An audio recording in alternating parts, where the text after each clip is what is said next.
Okay, great then. There are no doubts from mock 1. Then, okay, I was expecting there would be some, but in any case, then let's move to mock 2. So I want to start with the seventh question of mock 2, or I think it's the eighth question, wrongly numbered as seventh, but the last question. Okay, so this is mock 2, maybe just here a small in the corner, because the problems are more important here. Problem 8. And I'll just start drawing because it's a geometry question, and because we have not discussed any geometry lately, so I think it's good to emphasize on these kind of questions first, right? So we have this circle. Let's do it. And also I want you guys to participate and help me, because I've not tried these questions much, just seen them, and I did not even make this paper. Okay, the other papers were made, the next few papers were made by me, but not this one, not this particular one. So yeah, and since you guys have thought about this and tried it in the test, so you should help me. Yeah, so we had this triangle ABC,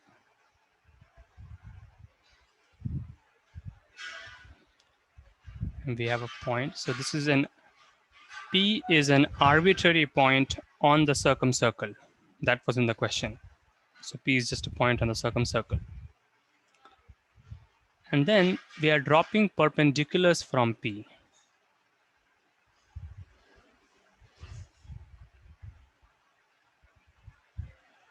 This one seems like it will be on the circle, on the triangle itself.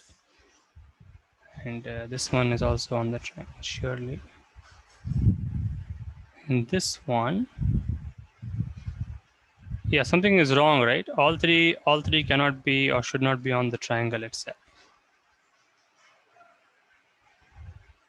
Yeah, let me just that looks wrong, so I will just change the position. That will be a, otherwise you might get misguided in the reasoning. Okay, so you should always draw a picture which is generic. That's one thing. Something like this, maybe outside, at least one should be outside. Well, all inside is not wrong maybe, but it's maybe too special. And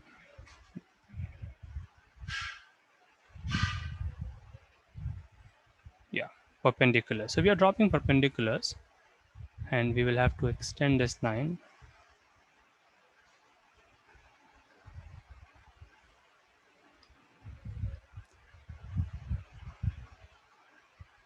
It's 90 degree, 90 degree, 90 degree. P. Let's call these points X, this point Y, and this one, let's call this one Z. Yeah. So P is a random point on the circle, and these are the feet of the perpendiculars on the three sides. The question is, you want to show that X, Y, and Z are collinear. Show that X, Y, and Z are collinear.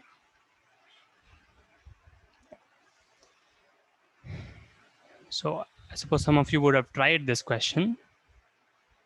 How can we, what should be the approach, a starting approach maybe? Tried it or solved it.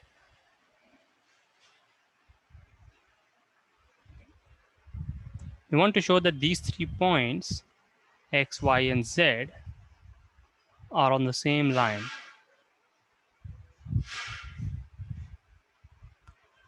Right? So immediately, because we are on a circle and so on, you would like to take the help of angles. So this is not a very general situation in the sense that we have angles around us.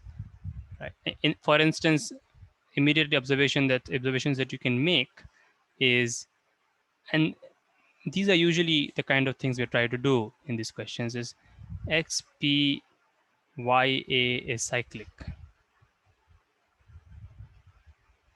Is it clear to everyone that is a cyclic quadrilateral? Yeah, means if you have a circle passing through three of them, then it will pass through the fourth one as well. It's a cyclic quadrilateral. And then, okay, there is a question or someone has left or joined. Oh, nothing. Sorry. Can you spot any other cyclic quadrilateral in this picture?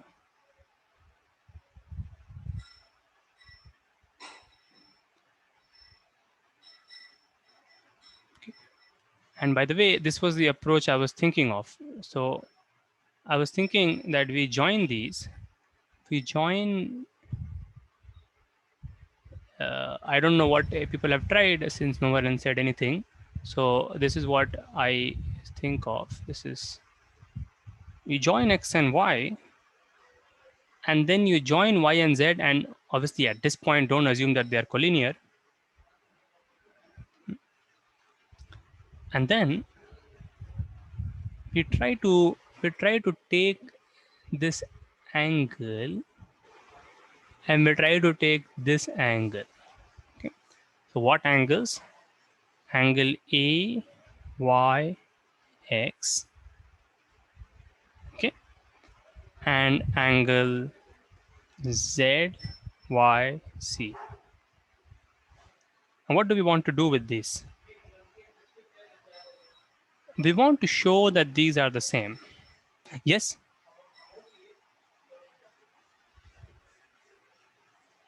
XPYA is cyclic because because if you just draw it here separately, you can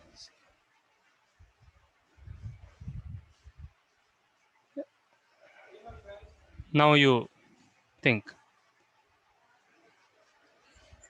that's yeah. So this is what I also do when I get confused sometimes. I mean, in this case, it depends on how used to you are with this, but if you just draw it separately and you can see, yeah. Like if you get a feeling of something can be something, then just draw it separately and quickly and see. In any case, this is simple. Yeah. And right. So what do we want to show? We want to show that these two angles are the same. I mean, it is equivalent to the question. So now how can we get started?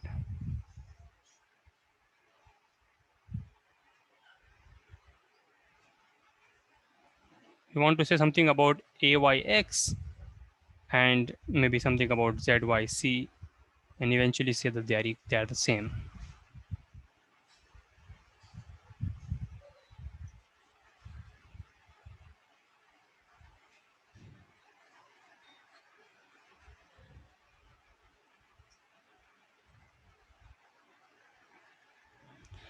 So you can use the fact that this is a cyclic quadrilateral. Right?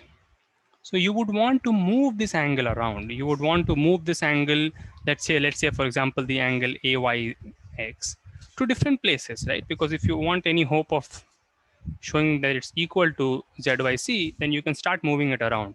How can you move it around? Certainly, there is one way. You one second. Yeah, you can take this right.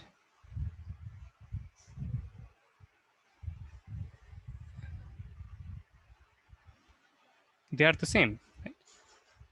Again, AP. Sorry. Yeah, APX is the same as AYX. That's again because they are on the same circle. Right? Those four will be on a circle. I'm not drawing the circle, but this is the technique, right? This is the technique when we try to move the angles around. And that was the reason, I mean, noticing cyclic quadrilaterals in the picture, like plenty of them, in fact, there are, was what is motivating me to take the angle approach, to take the approach of, you know, angles. So we have moved that angle there. So now, what's next? What should we do next? Let's think.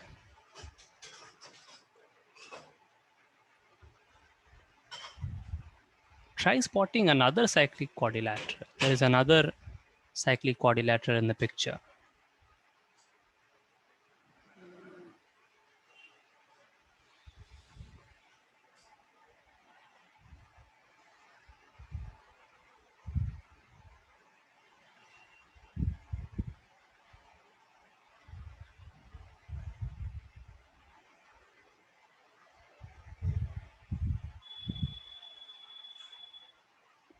Yeah, come on. There is one more cyclic. There is one more cyclic quadrilateral which has a similar status as XPYA.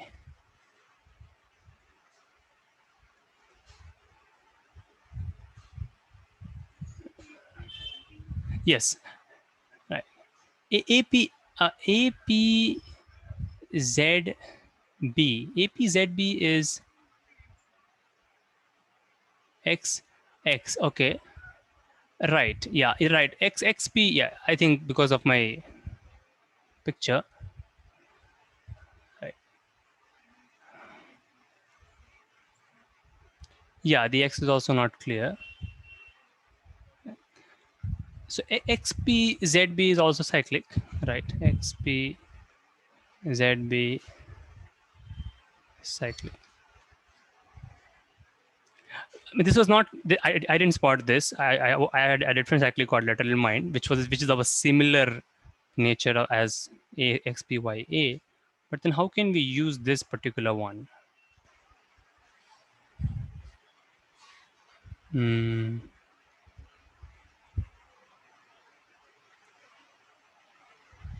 So that's clearly cyclic, but how can we use that? I had another one in mind, which I was saying is similar in nature. Is so. I'll just tell you how I spotted it. I looked at. So I look. You look at this 90-degree, and you look at this 90-degree, or maybe I should say this 90-degree. PZC. They are the same, right? So I mean, if they are the same, then they are angles in a segment. So you get that PYZC is cyclic.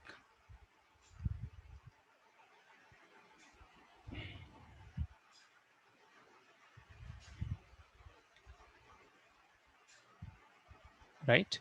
So we have the first one was XPYA, PY, yeah, and then the second one is PYZC, and PY will be the common chord of them, right? It will be the common chord, if you know, will be the radical axis. So we had this, and we have this. I'll remove these circles. They are not useful, I think, to draw the circles, but just mentioning.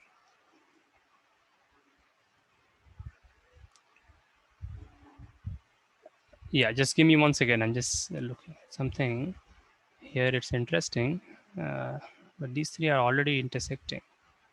They all pass through this point. Yeah, so then it's not very interesting. Yeah, in any case, that's another one.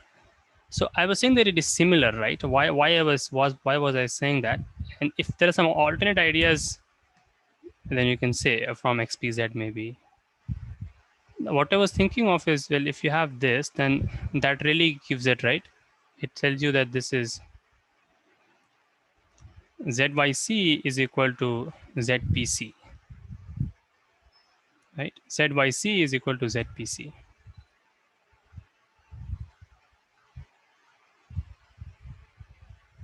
Right. Right.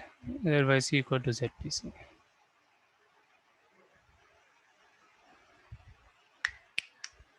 So now we need to show that, now you see, now those two angles which we wanted to show are the same are now in a different place, right? They are now in a different place, and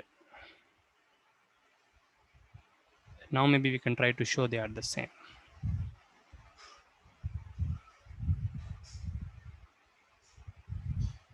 Yes, now I think the quadrilateral that X6PZ might come in handy. So you want to show that these two are the same. So maybe you can focus on this. I'm looking at this XPA, this right triangle, and the right triangle PZC. And we basically want to show that they are similar. Yeah, we want to show that they are similar. They're not congruent, obviously.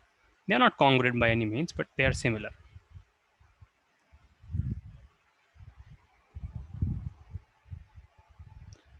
So we basically want to show that the other angle is the same, right? Which is basically what the problem is, right? Which is this. So we want to show that this angle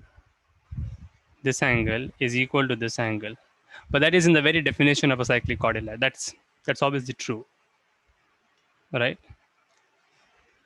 This angle by the hypotenuse and the base, and this angle by the hypotenuse and the base, they are obviously the same because internal and opposite external, and so these two also become the same. So you see, we had this. Now problem is done, right? I'm not saying this is the only way. This is the way which I'm able to do it. Yeah, but the idea was to take the angle approach, detect a lot of cyclic quadrilaterals, and move these angles to a different place. Okay. All right. So then we are done, right? That they are collinear. So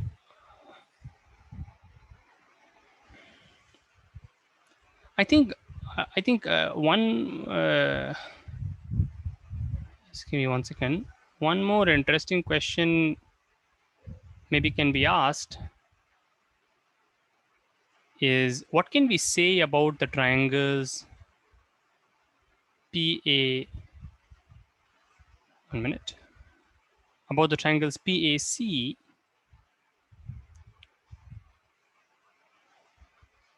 now that it's a straight line. Now it's a straight line. What can we say about the triangles PAC?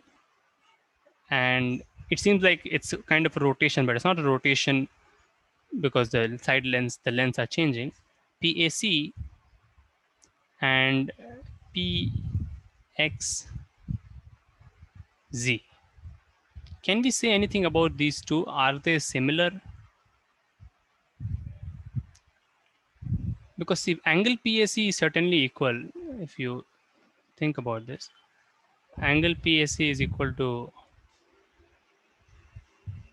angle PAC is equal to angle PXZ, right? Because now these are same. Maybe you can override all this with the blue. Now these are all same. Now it's just a line, right? Yeah. So can we say anything about these triangles?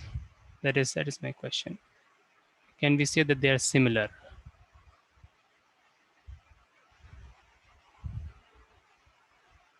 Yes, right? We can say that they are similar, right?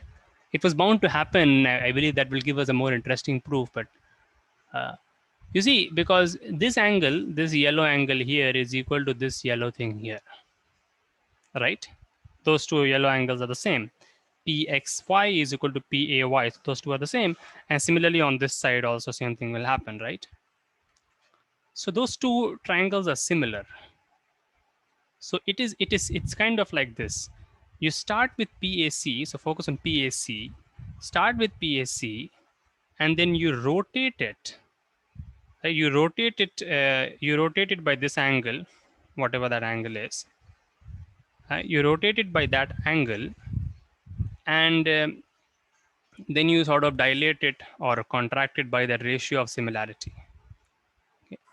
So that in that way they are similar, and this can be now, and we'll not do all this now, but using this you can actually find the length. You can find the length xz.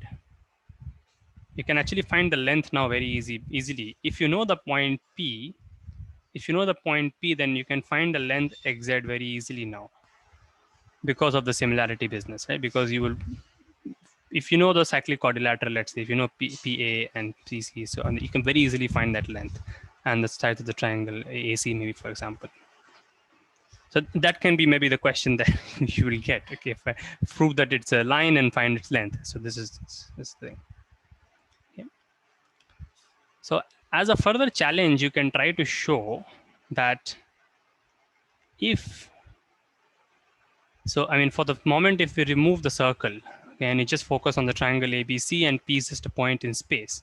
Okay, if P is a point such that so you do not need the circle to define x, y, and z, right? If P is a point such that x, y, and z are collinear, and show that P is on the circle, it's on the circumcircle of ABC.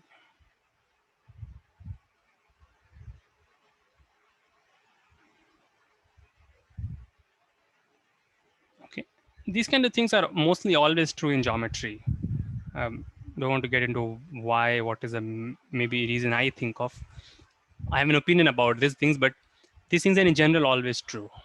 Because circles, the converse is usually always true here. Okay. So this is the converse.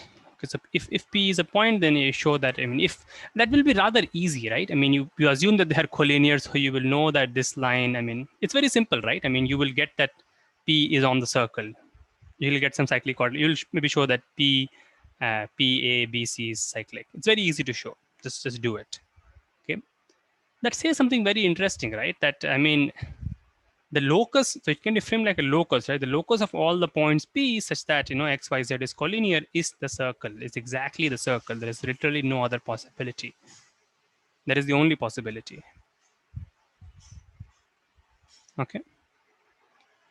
So it means, yeah, it means that now we can try to generalize this. I think if you think about this, and this connects with one of the questions I had asked in one of the morning classes. But let me just say, I'll say it in detail here. Yeah, we can remove the triangle. We can remove the, okay. And these things are true for conics and all also, but for that we will need some sort of what is known as a projective transformation. Usually if you root for a circle and then you do some transformation that preserves collinearity, and then you get an ellipse and so it comes. But that is for later. But for the time, one not, yeah. So this thing, one second. So what are the things that I need to remove? I need to remove this. Yeah, what was I trying to talk about? Okay, I was trying to talk about this. Look, the situation, sorry, the situation in which P is on the circle, or the situation in which XYZ or the perpendiculars form a degenerate triangle, has been completely studied now. We know about it completely. But then the question is, I mean, what happens when P is not on the circle, right? Then you get a proper triangle. Let's remove all of this and talk about. You get a proper triangle, right? So suppose P is somewhere here. Then you get this, you get a triangle. And P can vary around. Obviously, another special point position of P, another special position of P is the orthocenter, right? In which these perpendiculars will actually become the altitudes, is that position of the orthocenter. How is it related to one question? So there was this question, which I'm just posing it right now in the context so that you can try it with a purpose maybe, okay? Is that um, uh,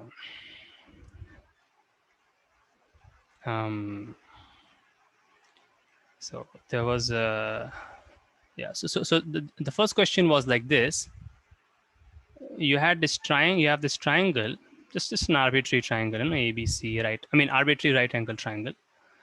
And you want to find out, so I'm just saying it, not writing it. You can note it down if you want to try this. I suppose you should try it. It's a good computational question, but easy. You want to figure out the triangle. You want to figure out the you want to figure out an equilateral triangle inscribed in the triangle. So the red one is equilateral. Okay, this is similar questions, but more like from an optimization side. I mean, what we did here was when the area becomes 0, right? It becomes a line, remember? The area becomes 0. But then here, it is, you want an inscribed triangle, you want an inscribed equilateral triangle. So this is the equilateral, which has the smallest area. That is pretty easy to do, I think, if you just try it.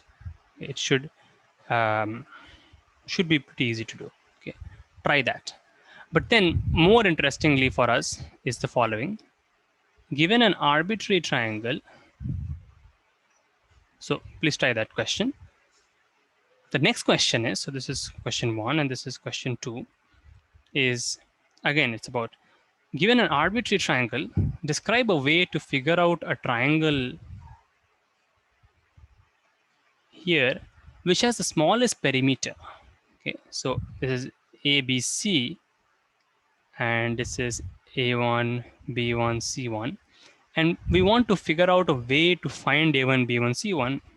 You can do it computationally also, but it will be mess, it will be a huge thing. But in any case, you want to figure out a triangle A1, B1, C1, find A1, B1, C1 with smallest perimeter. Now this question is also the smallest perimeter because its area is directly related to the side length, and that's perimeter. Smallest perimeter. Smallest area, I don't know a good description. Yeah, I suppose I should try that. I will try that to maybe tonight. But the smallest perimeters, we want a triangle with the smallest perimeter. Okay. I'll say let's just think about this for some time, and then you can discuss it. This is very much related with this. That's why I've asked this question. Okay, that's why I'm asking it here in this context. So again, given an arbitrary triangle, describe a way to figure out a triangle with the smallest perimeter. Okay, there's a certain method here which is very general.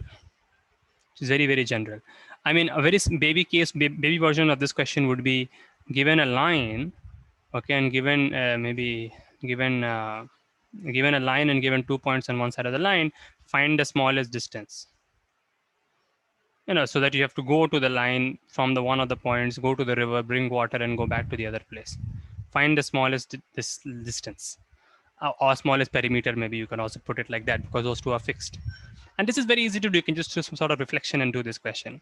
This is also like that, but it is more elaborate, and the answer is connected with this. So you already have some. Just think about it. These are interesting, triad of questions, maybe. Okay. Right. Let's now. So please note it down. If there's something not clear, you can ask me. But I'll just now move to the next questions. Or question first. Yeah. 1 second. Yeah. This phone ringing. This. Yeah. Sorry. Yeah. The next question is okay. Which one should I discuss next? Any suggestions? I don't want to discuss number 1. That's just computational. Number 2 is also pretty computational and not very difficult. Which one should I do? Number 3 is about the tiles, and the next is about integer solutions, and then there's one about polynomials. Okay. If there are no suggestions, then maybe let me do the one with tiles, the tile one. Okay, so this is the second question, and this is as follows.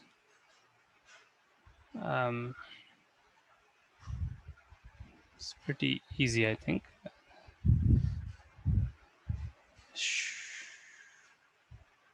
I mean, I like this type of questions, so that's why I picked it. So the probability that I can do it is higher. Okay, so there's a 1 by n, this thing, 1 by n rectangular tile, and it is made up of, okay, yeah, it is made up of 1 cross 1 tiles, and obviously n of them. Okay. So 1 by n tiles made up of 1 by 1 tiles. So 1 by 1 by 1 grid, empty spaces right now. Okay. We want to tile this rectangular 1 by n board with 3 types of tiles. Okay. So we want to tile with 3 types of tiles. Okay. And what are they? We have 1 by 1 green tiles, 1 by 1 red tiles, and 1 by 2 domino, 1 by 2 blue, let's just say blue tile, a blue domino. Okay, and the number of ways, just give me 1 second. This constantly it's ringing.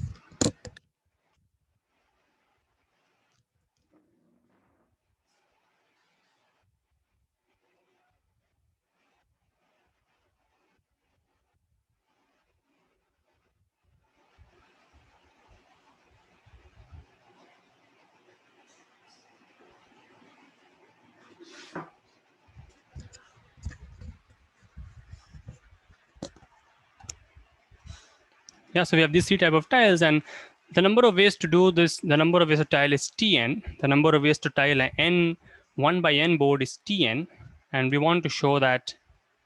Okay, I shouldn't even see the questions in so much detail because I think you people have the question. Tn divides. We want to show this.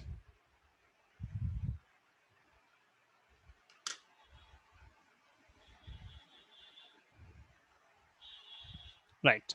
So let's see. Let's hear from those of you who have tried this.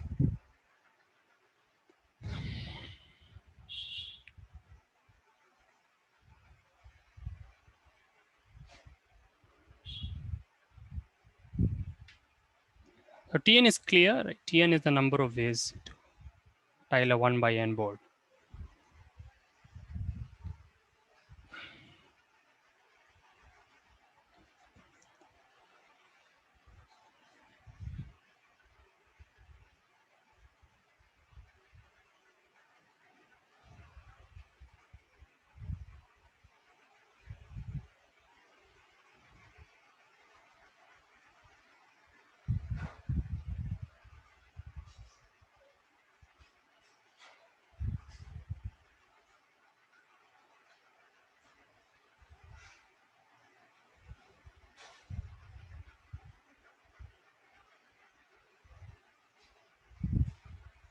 Okay, no one has tried anything.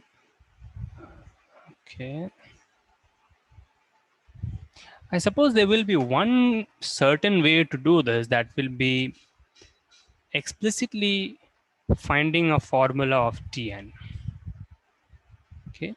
But that would be very, very long, and I don't know if it will be successful. Okay. Because the formula for Tn, if you set up a recurrence and solve it, it would be complicated. To say the least, it would be complicated. It will be something like this with some coefficients.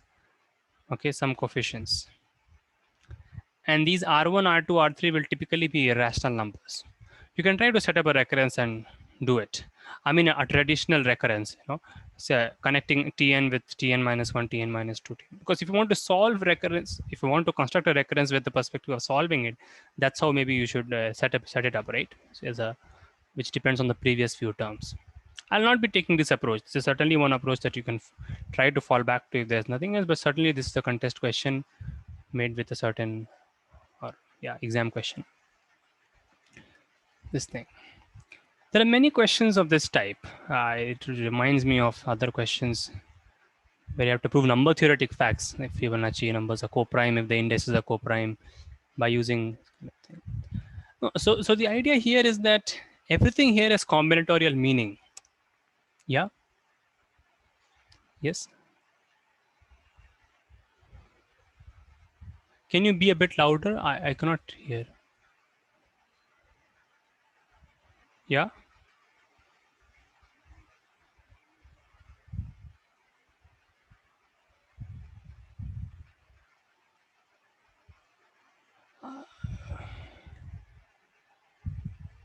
Yes, that is yes. It's you are not loud enough, but I think I can understand what you're saying. Yes, that's what Tn is, right? Tn is the number. Yeah.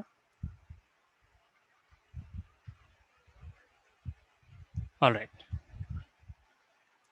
So you want to tile this in, and you want to tile this with 1 by 1 red tile, green tile, and blue dom. I mean, so I mean, um, for example, what is T2?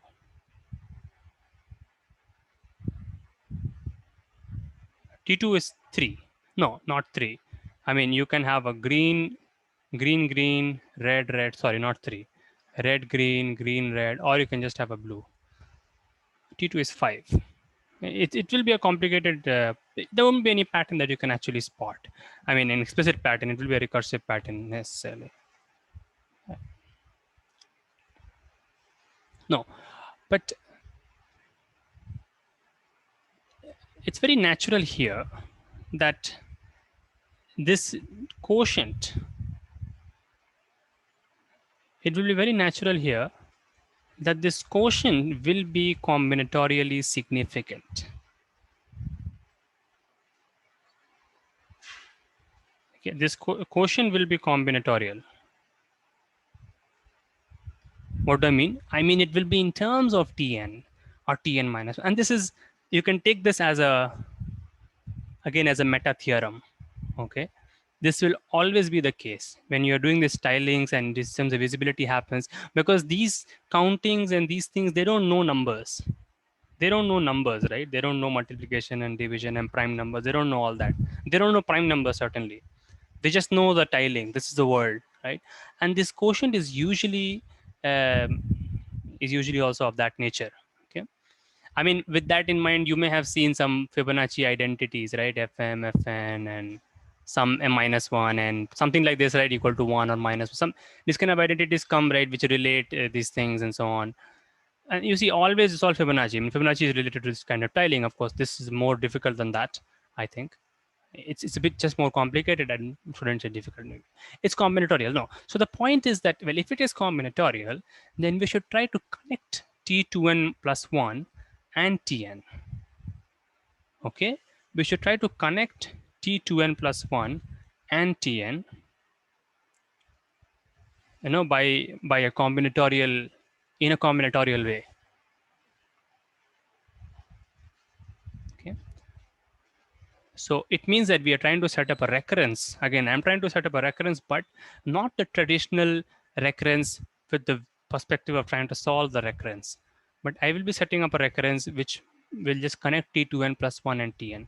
So I'm sure you guys can do that. Try to get started with this at least.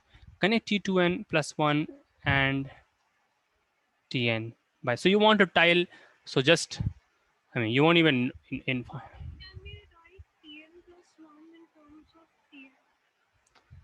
no, not Tn plus 1, T of 2n plus 1. Okay, if you are asking a different question, yeah, Tn plus 1 in terms of Tn, yeah, you cannot write Tn plus 1 only in terms of Tn, of course, as I think that's what, you know that.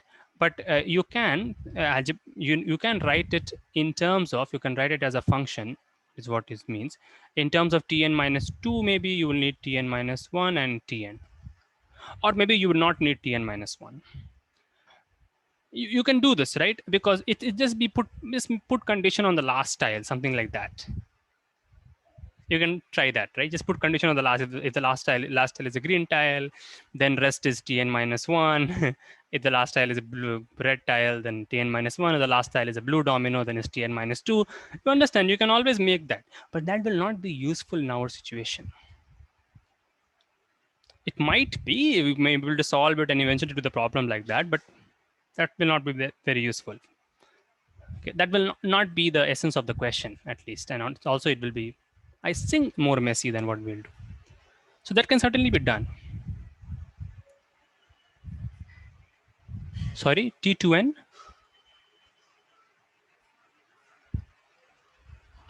Something like that, right?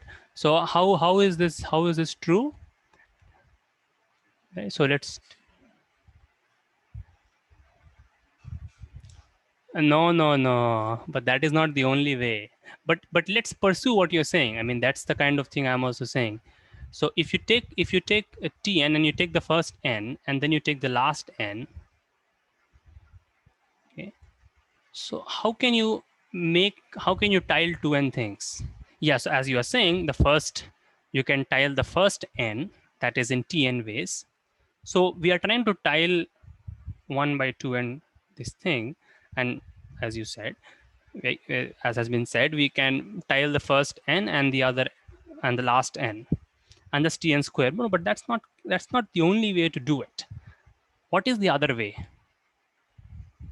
I mean, if you are doing this, then you are assuming that here you are meaning that this position is not a blue domino. This position is not a 1 by 2 domino. That's what you are assuming when you say this. But that's not correct, right?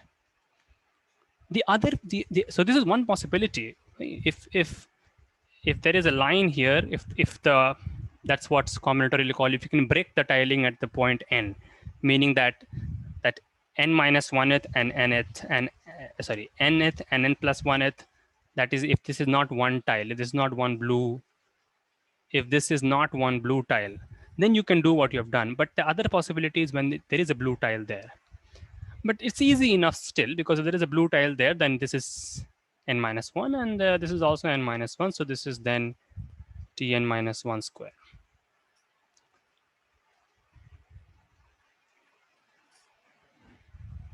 Right?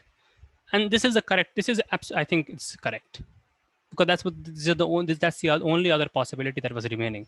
So absolutely, this is the kind of recurrence I'm talking about, except that I'm asking, I mean, and the question is asking it for T2n plus 1 and Tn. So I'll not finish the question now. Just do it in the same way. In the same way, try to connect T2n plus 1 and Tn, and maybe you'll end up with some other things also. But in the same way, by making case on what happens at the nth and n plus 1th position, you can split it into Tn's or Tn and Tn minus 1 and something like that. Okay, so set up a recurrence similar to this type. Okay, that's what you try to do. And then these things can be applied in slightly number theoretic sounding questions, like show that fm comma fn, the gcd, is equal to 1 if it's if and only if, but let me just say if for now, if, because I think this is uh, let's just do this. Yeah, I mean, we will not do this right now, but just try this. And obviously you can again do it by some recursive method in number theory. Maybe it will be, you can do by Euclidean division and so on. But you can, there is a very interesting way to do this by tile links, I think. Though I have to also think, if you ask me immediately, I have to think of it. This, try to think about this. So this method is applicable in general, and there are many other places where I've seen this, but obviously I cannot remember the exact questions. Okay. So that is the, that was the second question, right? Okay. So let's do one more question, maybe. Let's do the next question. I want to just look at this question. So as I was saying, this paper has not been made by me, so I do not know how to do this one, but we can think about it. We have this question, and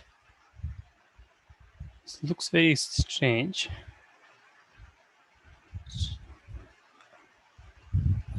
And obviously, we want to find all integer solutions, because it's very easy to find some integer solutions. Find all integer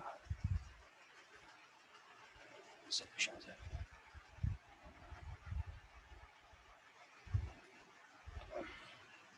Right. I suppose you guys will have tried this also.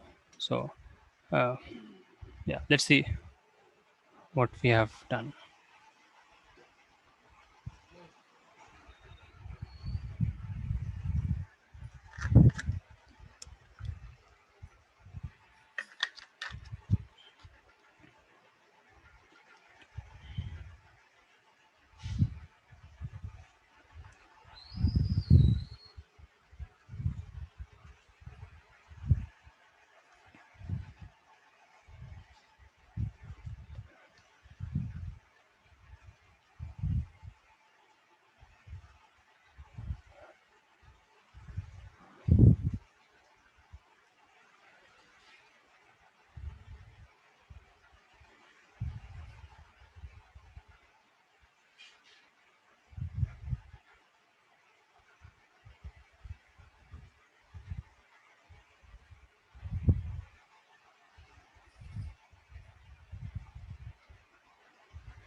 Okay.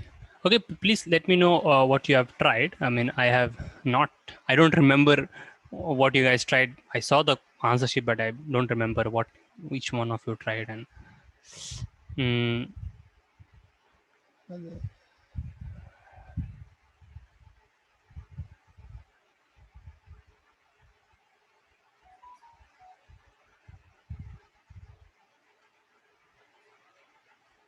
yeah, so how can we do this? Yeah. So, I mean, certainly we can first start reducing, right? And that is, with these kind of questions, it's very natural to first try to reduce it. I don't know. I mean, this reminds me of an ellipse, but I don't know what one can do from there. Okay, there are certainly some geometric ways, but probably not. I don't know them well to say anything. But But if we just go by the usual way, then we can try to reduce this. We can. So what I was saying is that, I mean, y is divisible by 4 and so on. So if y is divisible by 4, then you get, yeah, something like this is just natural thing to do, right? You write y1 square, meaning y1 is 2y1, and so on. You just stick with this. Then we get 18 z square. And again, x will also be divisible by 3. So you can again cut it out, and this will become, yeah, y1 square, and this just be this. So this is what the question is basically. This is what the question is. Let's just keep this as the question. Okay, we can just keep this as the question. Okay, let me keep that. I don't know, because there might be this coefficients might tell us something. I do not know. Right. So we look at this. How can we do this? I don't know what to do.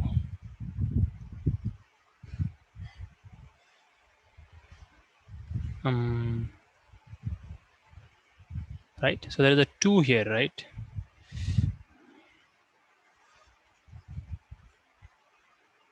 That's right. That's certainly. And can they both be even?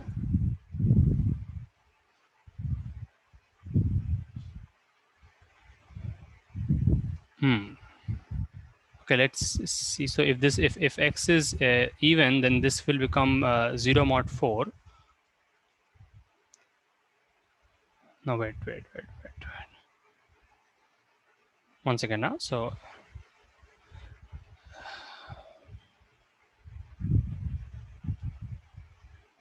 no, I was thinking that they both cannot be even, because if you look at the highest power, let's just check. I don't know. If you look at the highest power of 2 that is there in x, let's say it is this, something like this, x1, just using the same thing, and obviously this can be different, y1.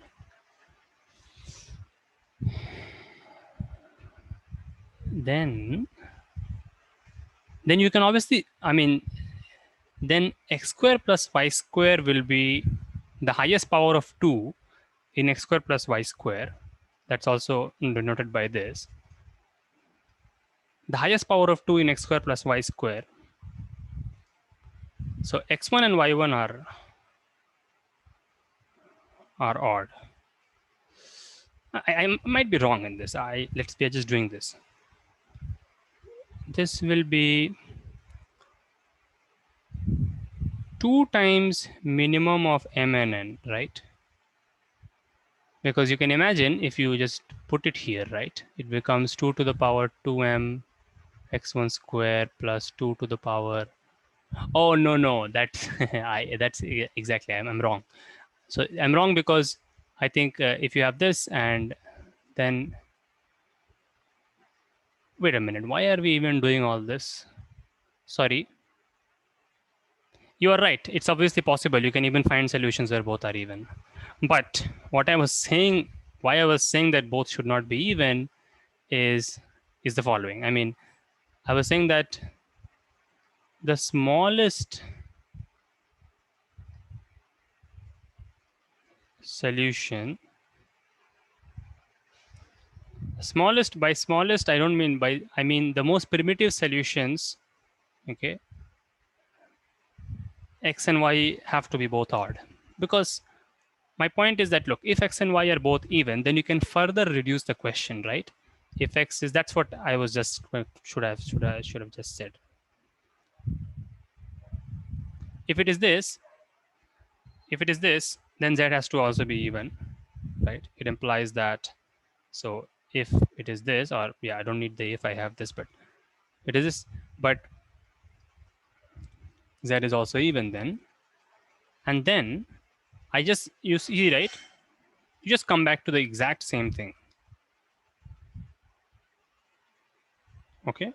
So if you're looking for the most primitive solution, because you'll just be able to generate all the other solutions from there, right? meaning that any solution in which both are even can be gotten from the case in which x and y are in fact co-prime, right? X and y are co-prime, we can assume. From there we can generate all solutions, we will not lose anything. Okay, and this, if you could have just said this from experience directly, I mean, if you look at how you solve, or if you have not, then try to find all solutions of this. There are very interesting ways to do this. Some draw circle, and that method actually goes a long way. But in any case, don't want to digress myself. Find solutions of this. You would have seen at least this, right? You can assume that x, y, z are co-prime, primitive Pythagorean, something like that. You can, and this is the kind of thing which we have here. So at least we have made some reduction.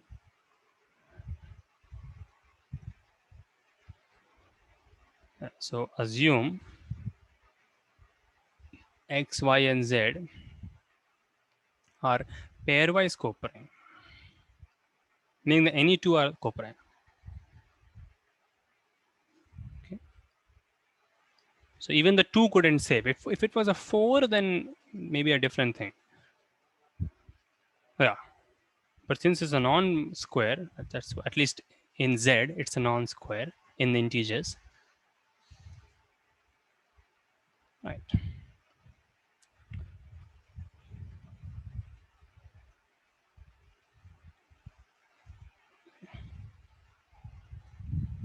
And yeah, so both of them are odd, basically. Both x and y are odd.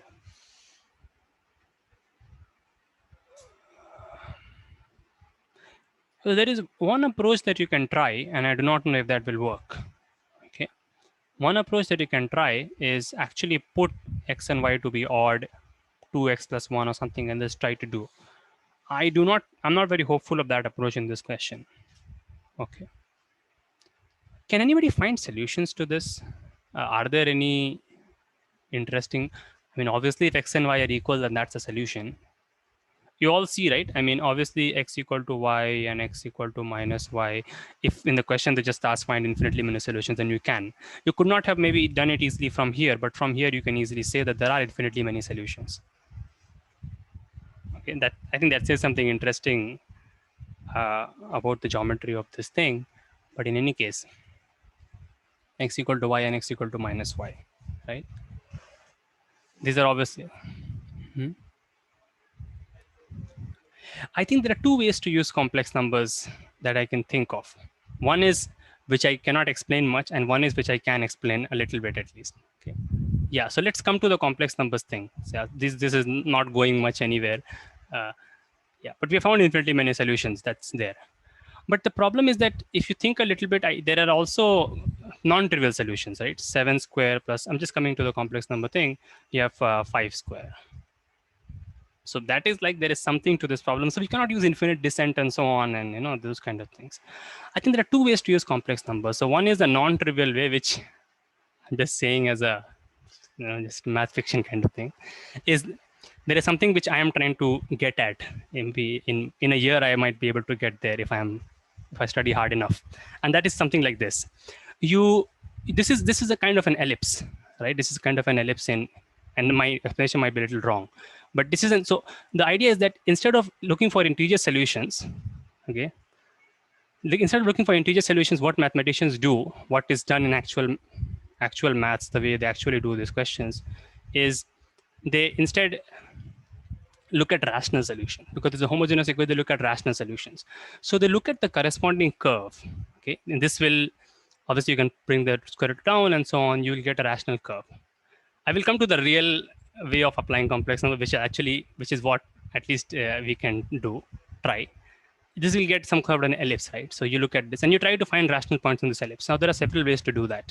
You start with some trivial solution, you draw a line so that its slope is rational, and then you find another point, and in this way you can parameterize maybe. I'm not sure about that. Okay, but then there is a theorem that says that if you instead of looking, this is very magical, and there is some reason I've thought about, but I'm not saying too much here about that, is if you, instead of looking for rational, so you're looking for rational solutions, right? You're looking for m square plus n square equal to root 2, and you're looking for rational solutions to this. Okay. If there are infinitely many rational solutions, then you have infinitely many solutions to our problem.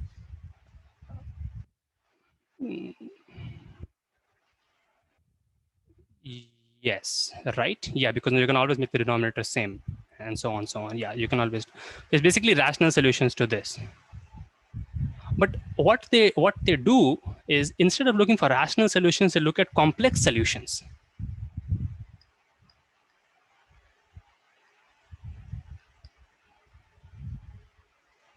Okay, and you look, if you look for complex solutions, then you get this curve, and then you're looking for complex solutions to this, right? That will, I mean, even if you just look at real solutions, if you look at real solutions, you get this ellipse, right? But that is not good enough. You have to look at complex solutions. So that kind of becomes a 4-dimensional kind of thing, because this will already be 2 dimension, this will be 2 dimensions, and it will become some kind of surface or some kind of thing in 4 dimensions. And there they study whether there are holes in that, in the, maybe they draw the holes, draw it like this, maybe, okay, holes or handles, whatever. If there are holes, if there are more than one holes in that 4-dimensional thing, then it will imply that there are only finitely many solutions. More than one hole. For the one hole case, that I think what got into Fermat's last theorem. That's difficult to prove. Exactly one hole case was difficult to prove, but more than one holes will imply finitely many solutions. But this is a long study that one has to do to understand why this is. This is called Falting's theorem, I think. Okay. I mean, this is something which I will get at maybe after 1 year, trying to get to that. Okay. So in any case, so you try to study holes, but you have to, I mean, strangely enough, you have to study the complex solutions and study holes there to know if there are infinitely many or something like that. I mean, infinitely many solutions, yeah, finitely. But here you already have infinitely many solutions, so you have to somehow remove these trivial solutions and then look if there are non-trivially, because these are trivial solutions.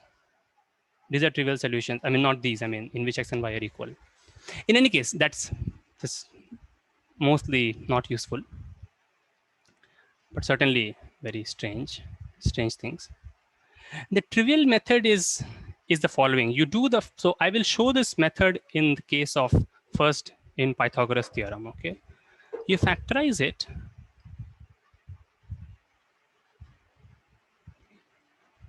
You factorize it like this, and let's just assume that we are doing, let's assume we are just doing the Pythagorean triplet and we're trying to find the answer. Obviously, there is an elementary way to do it, because when you take one to the side, you get difference of squares and you can do it. But you'll see how useful this factorization is. Well, the point is that these are complex numbers, but these are not ordinary complex numbers, right? These are complex numbers in which both the real and imaginary part are integers. Okay, so these are not R with I attached, just in loose sense, whatever sense you can understand it in, loose sense, but it is Z with I attached. It's Z plus Zi, integers plus, okay. And that collection of numbers, these collection of numbers, or this is just this is nothing but just, at least what you can take it as, is it is just a plus ib in which a and b are integers. And this is the complex method which I know, so I have to say all this here. And I think this was I think one of the stems question, and the guy who made it was just some algebra 3 problem, and they just put it like this here in the stems question. I think that was how they made it. Made meaning that whatever you want to call it. In any case, this is, I think, what it is. And so z is the integers, and so a and b are integers. Now, just like the integers, and I have to say this in short, just like the integers have a unique factorization, just like, and that's obviously unique factorization itself is something which is mind-bogglingly strange, right? Just like z has unique factorization, meaning that any number can be factorized, right? Like this, in a unique way.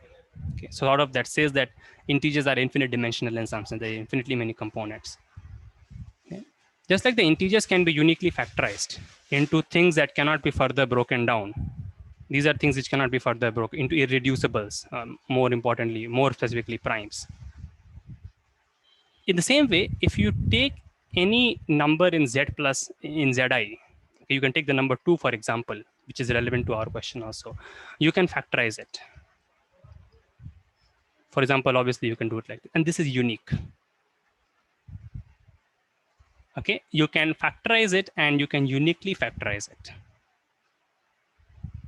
So every number in z adjoint I can be uniquely factorized. It's not at all difficult to prove. There is a very elementary way in which I can explain it, but I don't think I will do it today. But if you ask me what is common between zi and z that this happens, and that is the commonality is both have Euclidean division. Both have division. In Z, you can take a number, you can take a pair of numbers and you can divide, right? And you can divide and get a remainder. And that is what leads you to, that is what leads you to Z having factorization and unique factorization. If you think about it, all the uniqueness kind of starts with the remainder being unique, the quotient being unique, and those kind of things. Here also there is a division and remainder. If you take a complex number Z1, if you take a Gaussian, it's called Gaussian integers. If you take a number here in Z adjoint I, Z1, and you take Z2, then you can divide Z1 by Z2 in the sense that there will be a complex number again Q of this type, and there will be a remainder again of the same type. So everything has to be of the same type, such that R1 is less than Z2. But what does that mean? We'll say, so that here the notion of less than will be the modulus, such that modulus of R1 is less than equal to modulus of Z2. Modulus of Z2. Okay, so given Z1 and Z2, this Q and R will always exist, such that, okay, I don't know why I'm saying R1. Okay. Yeah. Just like in polynomials, it's the degree notion that is what gives you there, right? In this case, it is a modulus. And you can try to prove this. Is not very hard. This is a very elementary question. We can put like an elementary question, and because you can do all this, you can have unique factorization here. And so then you can define the notion of primes. You can define the notion of this, so on, so on. And so the point is that now, because x and y are co-prime, in some sense these two are also co-prime, because again you have division, so you can define a notion of GCD, and so on. So these are co-prime, which means that both of them have to be perfect squares separately, right? So this has to be a perfect square, and x minus iy also has to be a perfect square. And so what should it be? It should be a conjugate square. And from here you can just solve for x and y. You can solve for x and y and you will get real solutions, and you'll get exactly the Pythagorean triplets, which your usual formula says. You can do the exact same thing here, except that you will have to factorize 2 and then it will distribute it and so on. Try to do the exact same thing there, but there is some work, as you can see, to be done here. Okay. Yeah. So try to apply the same method here and also complete this. So Z1 will be some a plus ib and a minus ib, and then you will see you will get you will get x as a square plus b square by 2, y you will get ab or something like that, which is exactly what you get in the usual way. Okay. This is the unfair question. I didn't make this paper, but in any ways, this is what it is. Unfair meaning it's fun, I guess, and some variants can be given, which you can do. This lemma is very easy to try, interesting to prove, if not very easy, but it's elementary. Yes. So I think I will stop here today, and yeah. And if I get if people ask, I'll take the solutions. I'll try to solve mock 3 and 4 also, maybe next time if people ask. Otherwise, we'll obviously meet on Friday where we'll do calculus, and yeah. And also tomorrow I'll take a class on number bases and representations. So there we are doing some application of greedy algorithms there also, just like we're doing for graphs. So one can join there. It's Wednesday 8:45. I'll also send a mail. Okay. Okay, then that's it for today.